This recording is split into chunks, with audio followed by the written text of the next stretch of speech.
The best managers are chameleons to their teams. And so the world's most expert manager who has 8 direct reports will show up unbelievably differently to each of them. And the longer I've been a manager and the longer I've worked with great other managers, the more I believe that great managers are chameleons and don't do everything the same way. Hi, I'm Ted Blosser, CEO and co-founder of WorkRamp, where we're redefining the corporate learning space with the world's first all-in-one learning cloud for employee and customer learning. Welcome to the Learn Podcast, where we learn from the biggest leaders in SaaS and hear what makes them successful. Hope you enjoy the show. Hey, what's up, everybody? Welcome back to the Learn Podcast. We have a special guest on today, Jack Altman, CEO of Lattice. Welcome, Jack. Thanks for having me. I'm excited to be here. Jack, you're on the board of WorkRamp. I knew you would eventually be on here, so I'm so excited we could finally get you on here. Well, a lot of people know you, but some of the audience may not know you. So I wanted to see if we could get kicked off with an elevator pitch on both you and also Lattice, so we could start from the same baseline for everybody. Lattice is a company I started 8 years ago, and we started in performance management. And so the idea was basically, we saw that the way people were doing performance management at the time and what we thought would be most valuable to employees and companies were different. Historically, the sort of standard had been to do this kind of hierarchical, top-down, goal-based, rating-based sort of idea. And by the time Lattice came around in 2015, 16, we were getting to a place where a lot of HR people were starting to think, are there ways to do this that are going to be more developmental focused, more focused on people's growth, giving feedback, incorporating 360 input? There had been a lot of companies in the preceding 5 years that had just gotten rid of performance reviews entirely, and that didn't work particularly well either. And so the pendulum swung all the way too far. And so Lattice came with something in the middle where we said, let's do something structured, but focused on the employees' interests. And that will, in fact, also make the company best off. And so that was how we got going. And then over time, we've expanded out into a bunch of other categories like employee engagement, compensation management, career management, and most recently in HRIS. And so today our view is basically to build a people-centric version of an HR full platform for the mid-market. So that's where we are now.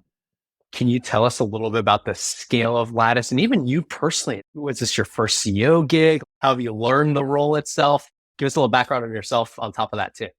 Yeah, today we have about 5,500 customers, maybe 550 employees. We're headquartered in San Francisco, although we've got people in New York and London, many people remotely. So we're kind of all over.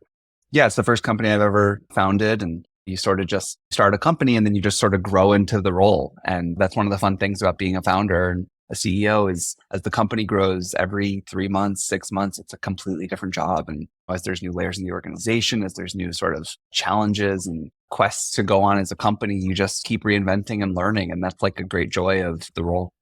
The reason I want to ask you that last question is because you've had to learn on the job at a company where you are essentially the North Star for all these other companies around people management.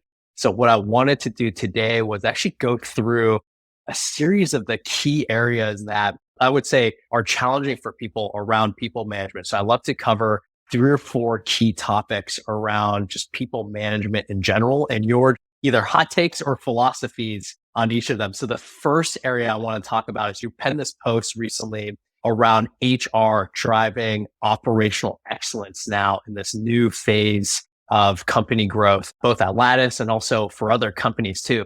Tell us more about what you think the new role is with HR in terms of driving operational excellence in companies. Yeah, so I think this is an aspiration for what I think the best HR leaders do and how they think and what their role can be at a company. Obviously, a company is composed of its product and the people who build it. There's the go-to-market teams that grow the company and sort of, acquire more customers. And then there's like the internal infrastructure teams, which you would typically think of as, finance, HR, legal, et cetera. And finance critically important to make sure that you're spending and investing in the right sorts of ways and that you're budgeting and forecasting properly and that your plans all make sense and that you're holding teams accountable to what they said they would do are obviously critical. But I think, the HR role to me is about designing the product of your company. And I think in its highest form, the role that HR can play is to help the company be designed to be as effective as possible. and partnering closely with the CEO to design that and to make sure that you're staying close to doing this the way that you want and which ways are you behind where you need to be. The historical model, let's take the sort of negative take that people would have on HR. And you imagine like sort of the worst tropes about what an HR team is doing, where they're just creating red tape and making rules and adding trainings and like doing things that employees don't want. That's not how it has to be. And that's not what the greatest HR teams in the world are doing. And I've been really inspired over the last year talking to a bunch of HR leaders who are thinking like business owners and are acting and operating that way, and who are thinking about spans of control and what sort of org designs make sense. Where are there places where we have costs that are not only using money that we shouldn't be spending, but are in fact slowing us down and creating inefficiencies? What are the ways where we are not promoting our top talent or identifying our top talent as quickly and effectively as possible? What are the places where we're not moving fast or identifying quickly enough the people where it's not working out the way that it needs to be? But I think the mindset flip that I've seen a lot of people go through, and that I hope a lot more HR leaders go through, is really operating like something close to a COO, something close to somebody who thinks about how do I build the strongest, most effective company possible from my seat. And I think there's a lot of that going on. It's really cool. Actually, I want to ask a follow-up to that. Do you have any tips on how HR leaders can make that transition? Do you have any big tips or things that you have even observed in the field or your customer base on people who have made that transition really well over the last year? Yeah, I can talk about a few of the things that I think are maybe like important ingredients to being able to do it. I think one is you have to start from a place of self-awareness and knowing what you don't know and knowing the types of people that you need to expose yourself to learn those things. And so if you're an up and coming HR leader who is wanting to adopt this kind of mindset, but you haven't been exposed to like really great operational leaders and you haven't done this kind of thinking and work yourself, then having the self-awareness, humility to go find mentors, either inside your company or outside your company, who have built great organizations, know what this kind of stuff looks like. You know, this could be a CRO. This could be a great VP of engineering who's operated at a great scale. It could be a finance leader. It could be other chief people officers. Always for all of us, but this goes for HR leaders too, is starting from a place of humility, identifying where your knowledge or experience gaps are, and then finding ways to surround yourself with people who have the experience and insights to help with that. I think that's one. I think another is, I'll say this for HR leaders, but this is also true for founders. It's also true for execs and other departments too. You do have to adopt a willingness to do unpopular things. And so much of what happened through ZERP became this crescendo of things getting wilder and wilder in a way where we now all can kind of look back at 2021 and be like, whoa, that was really something.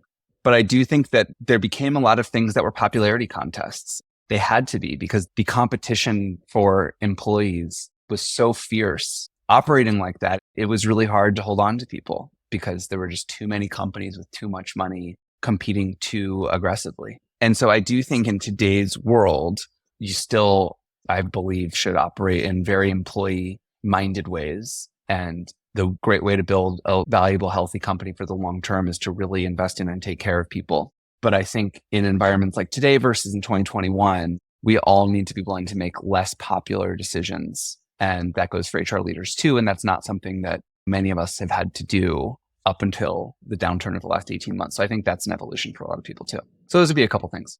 You brought up a really great point. Though wanting to be liked, and you're totally right, HR leaders used to get measured on, hey, how happy were people in an organization? I actually want to shift to this second topic, which is culture. And, we're obviously happy customers of Lattice. We use the engagement surveys every quarter. And you have this tendency, I even have this tendency, I get the engagement survey back, I read the hundreds of comments. I'm like, all right, let's get the checklist out. What are the programs we're going to go build to increase these scores? So you have this natural tendency to say, hey, I want people to like me more as a founder, CEO, or a people leader. Give us your take on how you see the world evolving as it pertains to culture and measuring culture, where you think it should head over the next couple of years.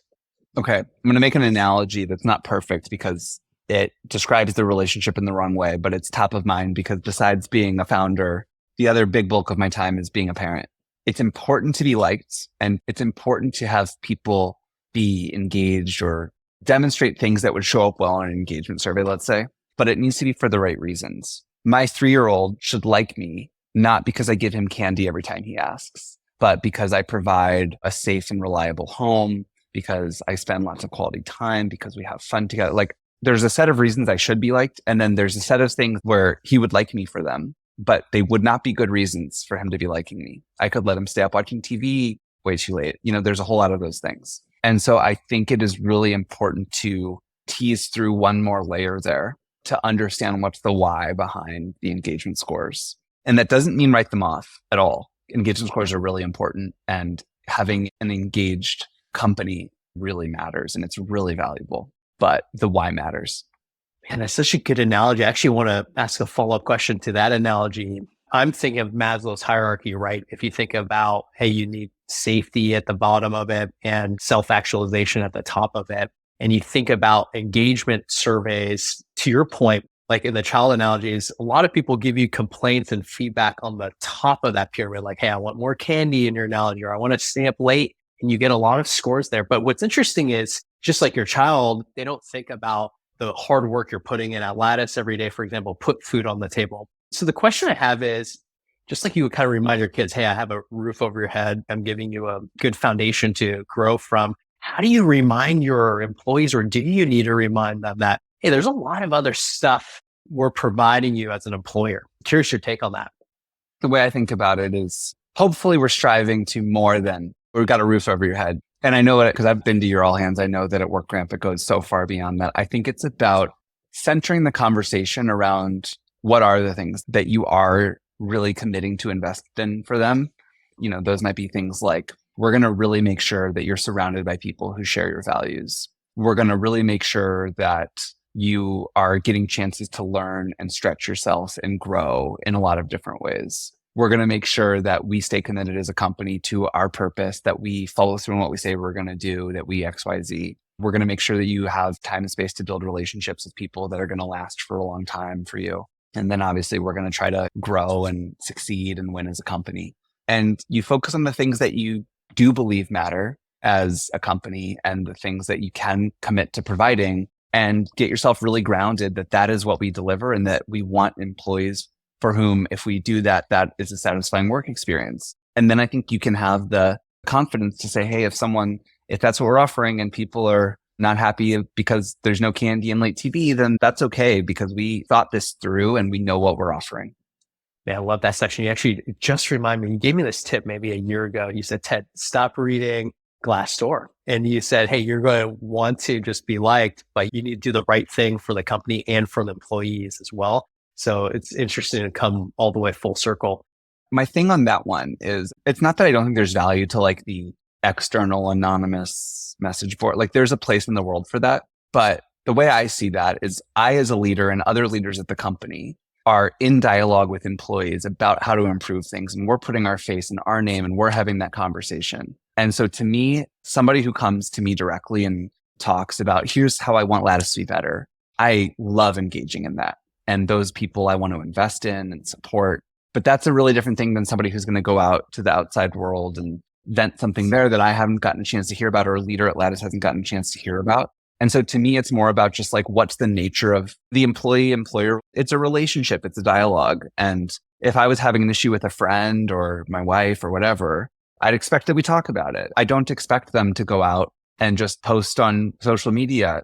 Yeah, and I get it. It's not the same thing. Companies are big. I don't have a personal relationship. Like, I get it all. It's not the same thing. And so it's not like I dismiss it out of hand, and I take it seriously too. But it's not a format that you can, as a leader of a company, particularly deeply engage with.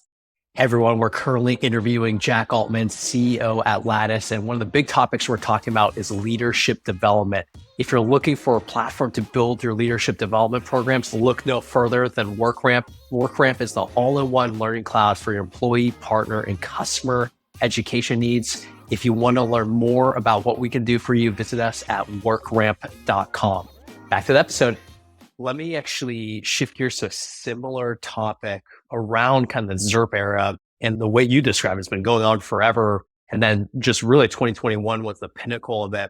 And I think our teams got used to was just rapid career development. Every 6, 12 months, we're either getting a promo, a raise, or jumping to another company that could get us that 25% raise even faster. And we're now in an era where we have a lot more constraints and we need to be more conservative and help people grow. You have a product around growth, Lattice Grow. So I'm sure you have a lot of opinions on this, but give us your take on how career growth should look and what should people expect moving forward? Everybody's growing at their own rates. And in addition to that, there's a treadmill underneath all of us. And sometimes the treadmill is set to 1, sometimes the treadmill is set to 10. It's usually set at a regular speed, 3.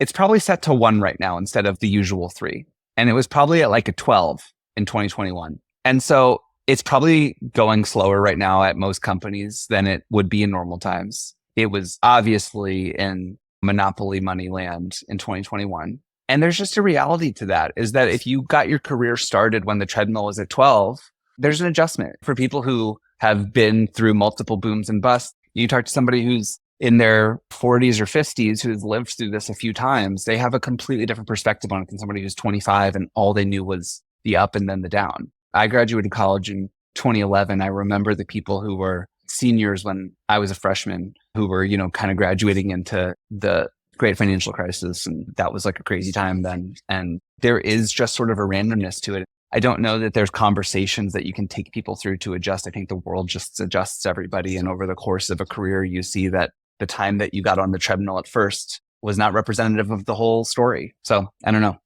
Have you found any specific tactics around setting expectations correctly? For example, is this something you could do really well through really good people leadership development, set the right pace or culture internally? Curious if you have takes on more of the tactical of setting the right expectations. I think, the best thing you can do as a people leader or founder or CEO, it's probably true at every level, is help make sure there are leaders and managers in place who have a solid head on straight about this and understand these dynamics and can help people through it as best as possible. Because there's so many nuances to it. There's not a one conversation fits all for everybody. Even the same person might need a different perspective shift or conversation at different times. And so I think the only gift that keeps on giving here is great leaders. And I think this is where people teams can play a huge role, is knowing what good looks like and helping make sure that those functions are filled with that. The last 1 or 2 questions I want to ask you are around leadership development. And the first one is actually one-on-ones. So I've even personally struggled with one-on-ones. I've had different styles over the years. I've shifted from tactical to free form. I've actually found it very useful having the Lattice one-on-one tool as a guiding agenda for my one-on-ones. But what is your take on running the best one-on-ones? Let me start with a different point, which is that the best managers are chameleons to their teams. And so the world's most expert manager who has 8 direct reports will show up unbelievably differently to each of them. And the longer I've been a manager and the longer I've worked with great other managers, the more I believe that great managers are chameleons and don't do everything the same way. To such an extent where I think one manager might do one-on-ones with some employees this way, they might do one-on-ones with other employees that way, and they might never have one-on-ones with another person. What I just said, I think, becomes more true the more senior the people you're managing are.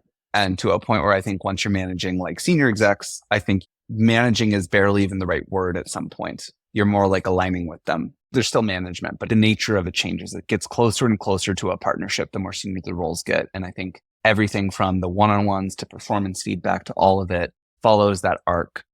I don't mean to like dodge the question. I just wanted to make this broader point that I think it's hard to say what the perfect one-on-one is because each relationship is so unique. What each person needs is so different. And what a great manager does looks so different, even across their own reports at the same time.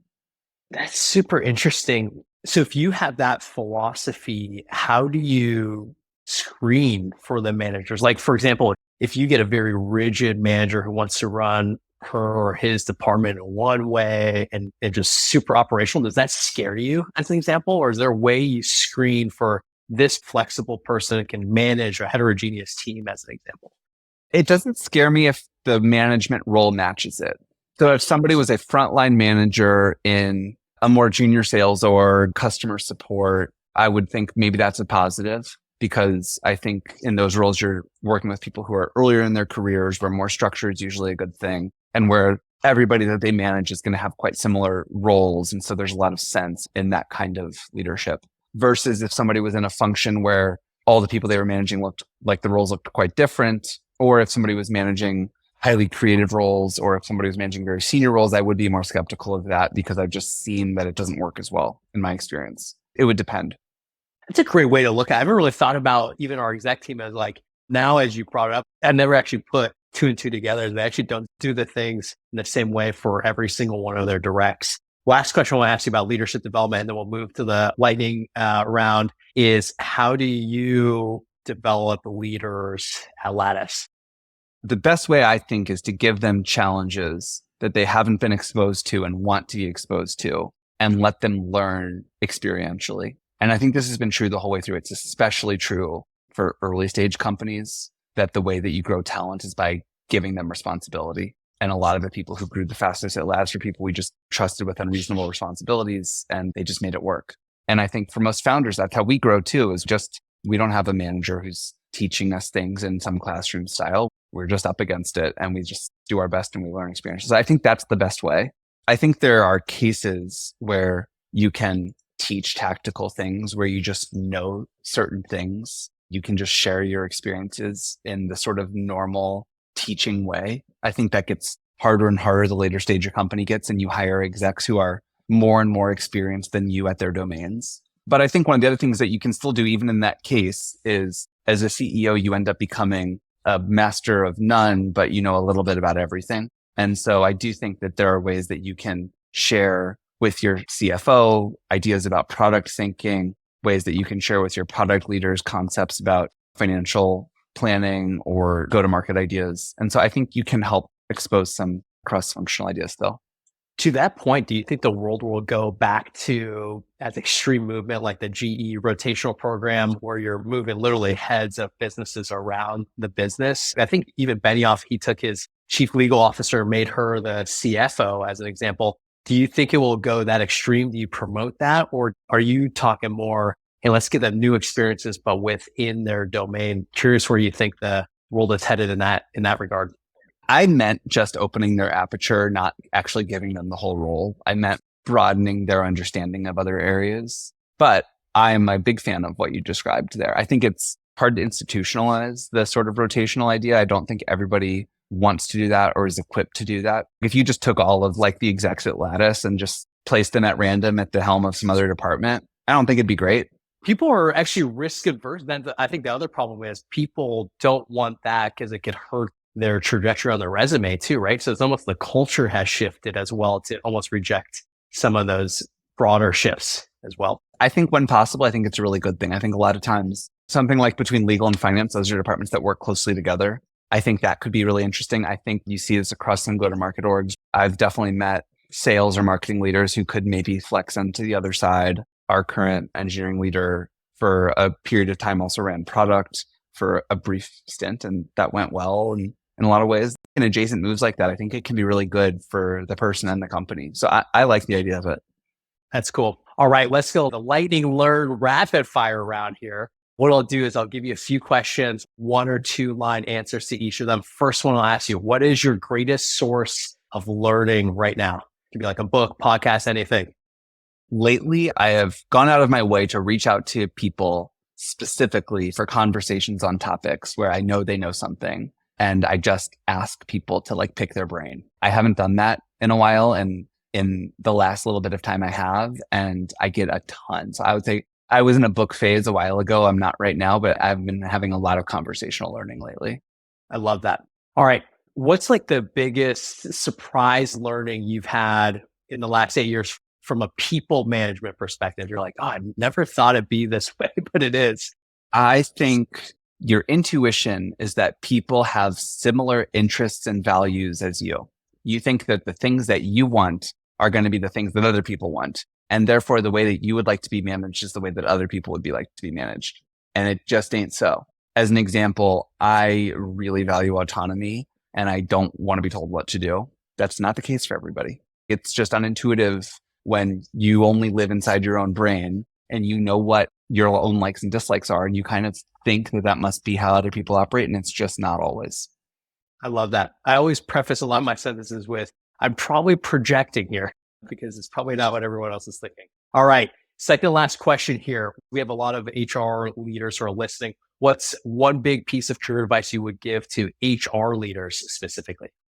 I would say steep yourself in the mindset of CEOs and COOs and perhaps CFOs. And most likely over the last 3 to 5 years, you've gotten to spend a lot of time thinking about employee development and employee engagement. And that's all awesome. And I would keep that and layer on top of it, thinking about org design, performance expectations, things that have to do with the go-to-market and strategic side of the business, and add that to your repertoire. I think that is going to be hugely valuable rounding out for a lot of people's skill sets right now.